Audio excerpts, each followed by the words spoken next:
We're going to make a no yeast pizza dough. All the dry ingredients are in there, but I make mine a little different. I looked at a lot of recipes and I change up a few things. Got to experiment. So everything dry is in there, plus the fresh oregano. I'm going to put it on the KitchenAid with the dough hook, and then we're going to add the liquid. I said to myself, don't put the dough hook in there and mix it dry. Put the whip.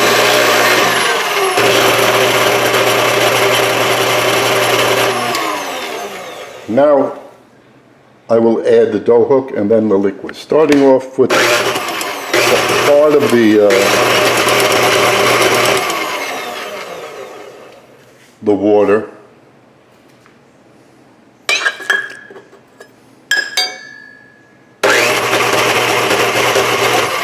And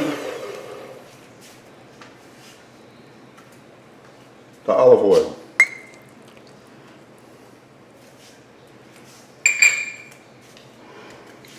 If I need to add more,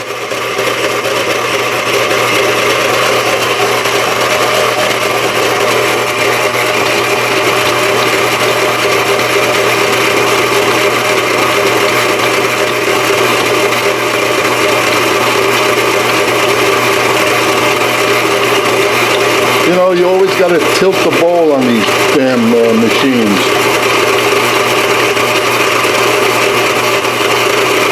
Let me just scrape down the slide for a second and continue. We want a fairly soft dough. This might need just a drop more. Let me run it a little bit more.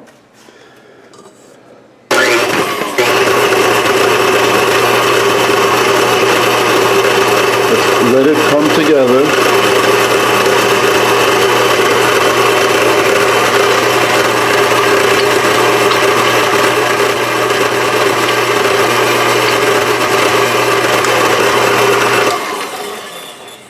Very little addition of liquid now.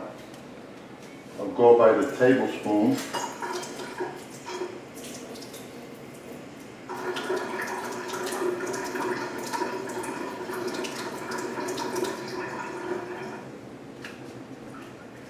One tablespoon at a time. You add too much, and then you have to add more flour.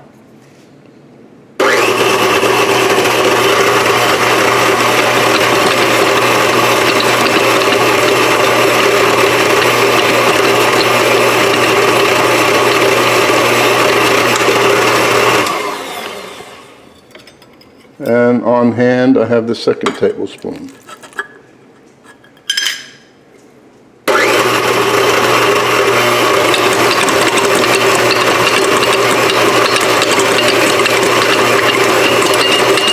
There we go.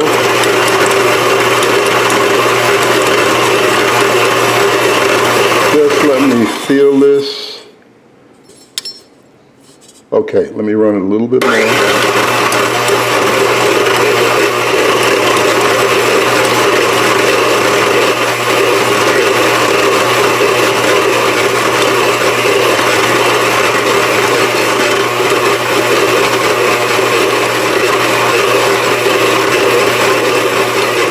I can smell the oregano in there.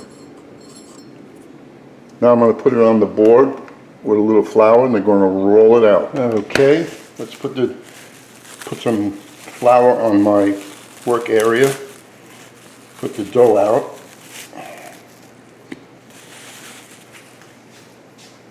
Let's see how it is. That's good.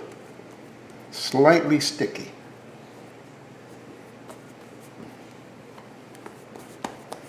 I'm going to roll this baby out to very, very thin, like to 1/4 of an inch. And then I'll put it on my peel. I put cornmeal on there to help it slide onto my stone, which is in the oven, not preheating, but heated to 550 convection, which means 5 1/4. So let's roll this. Nice dough. Okay, my oven is ready.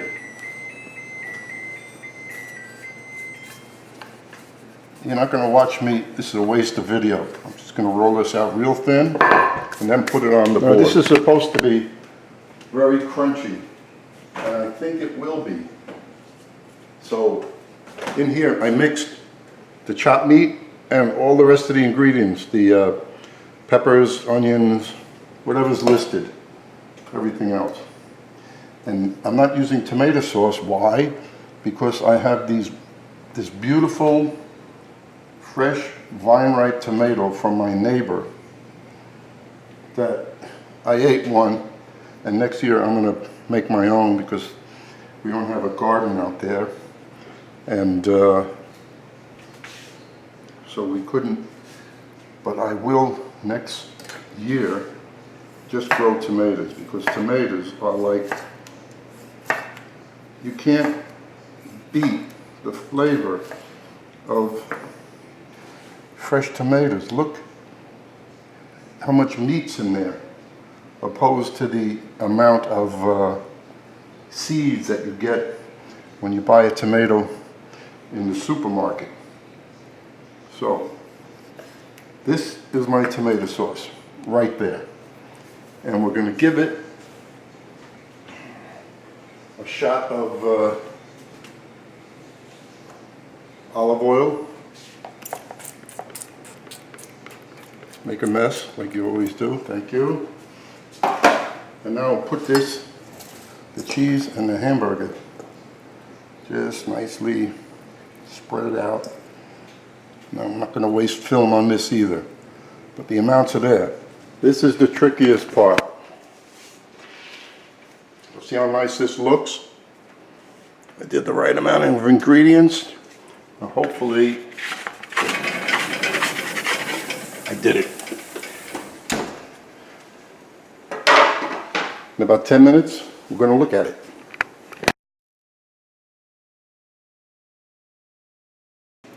How does that look? It looks great, but let's see what happens when I cut a piece.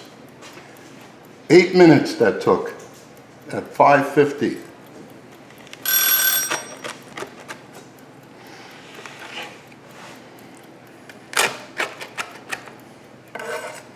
Oh, look at that. That sounded nice and crunchy, just as they described it. Now, can I eat a piece? And then I'll let you know how it is. It's too hot right now. All it needs is just a little garlic powder, which I like to do.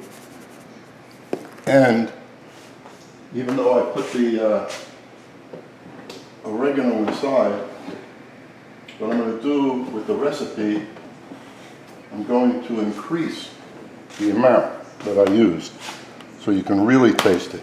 I'll put a little dry basil. That's how I like it. And look at this. Look how it stands up. This is crunchy, nice. It's like crispy flatbread. I hope you enjoy it.